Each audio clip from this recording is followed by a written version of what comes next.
Bonjour les amis. Quand on rend visite à des amis, ce qu'on se dit au moment de la rencontre est important.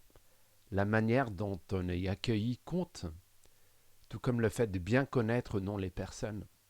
Dans la louange, à l'église, ce qu'on dit dès le début est tout aussi important. Qui invite qui?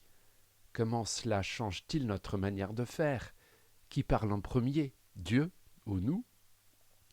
Et si la louange n'était pas notre initiative, mais une invitation? Qui en a eu l'idée en premier, ou pour reprendre le langage de la composition musicale, qui détient les droits d'auteur de la louange? Oui, la louange est initiée par Dieu. Tout au long de la Bible, c'est Dieu qui parle en premier, et nous répondons.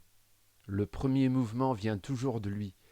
Il se manifeste à un individu ou à plusieurs. Il révèle quelque chose de sa personne et de son caractère, puis il appelle à une réponse. Cela implique une rencontre, un dialogue dans le cadre d'une relation.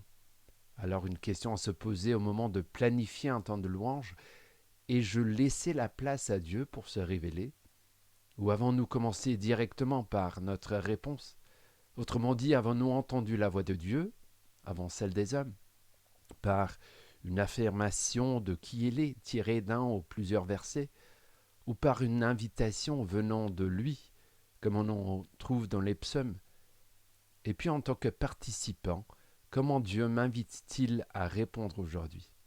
Oui, la louange, c'est une rencontre, c'est un dialogue, c'est aussi une relation. Et j'y réponds avec ma vie.